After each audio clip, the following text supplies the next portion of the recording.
Assalamualaikum warahmatullahi wabarakatuh. Halo Sobat Misteri Sunyi Mencekam. Bagaimana kabar Anda hari ini? Fine. Mudah-mudahan selalu sehat, tak kurang suatu apa, dan selalu dalam lindungan Allah Subhanahu wa Ta'ala. Kembali berjumpa dengan kami, channel yang setiap hari selalu menyajikan cerita-cerita misteri menarik, seperti kisah misteri berikut ini yang sudah kami siapkan untuk Anda, berjudul Tembusnya 4 Angka, Pemberian dari Hantu. Perlahan-lahan saya melangkah memasuki gerbang di tengah desiran semilir angin malam. Pohon-pohon bergemerisik.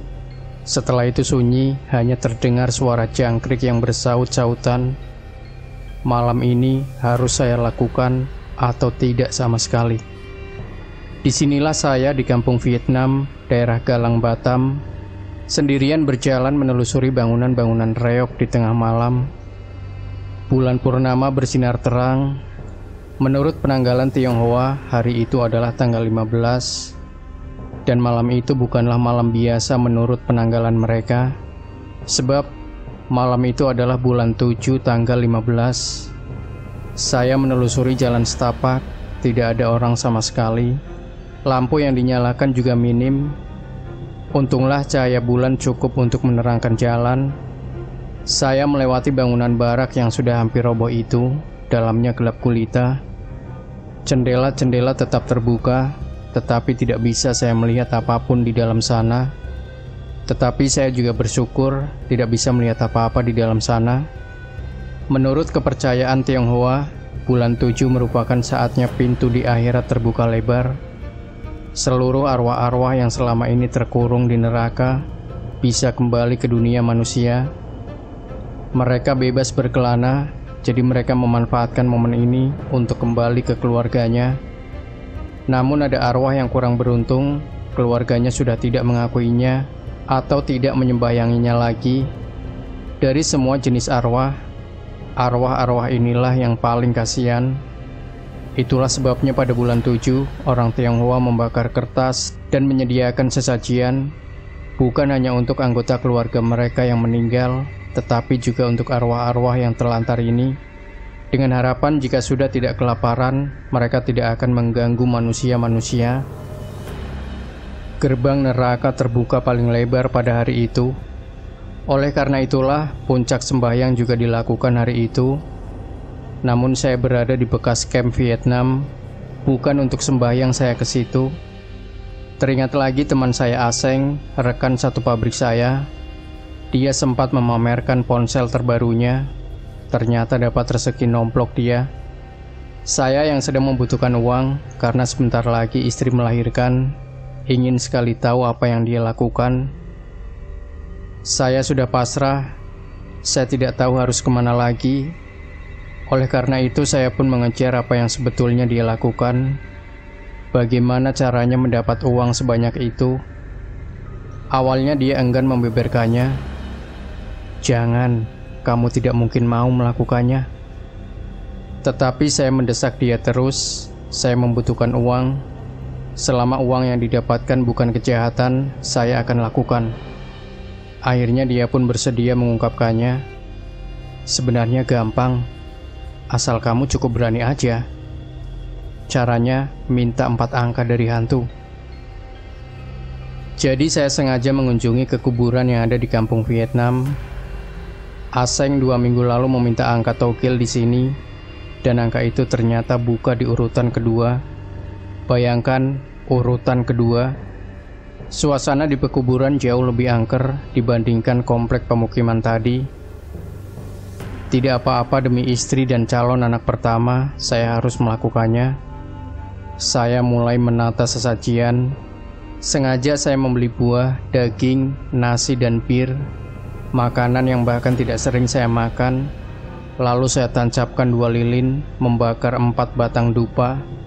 Saya pun sudah sengaja membawa kertas sembahyang untuk dipersembahkan kepada siapapun itu juga yang bersedia membantu saya. Jadi menurut Aseng, selama lilin dan dupa masih menyala, saya bisa mulai memohon kepada mereka untuk mendapatkan 4 angka togel. Saya mengeluarkan kaleng kecil.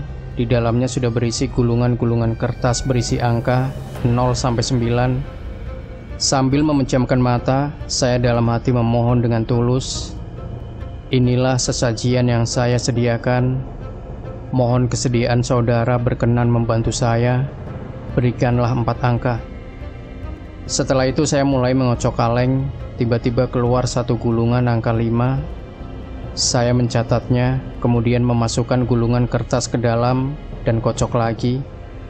Begitu berturut-turut sehingga akhirnya saya mendapatkan angka 5215.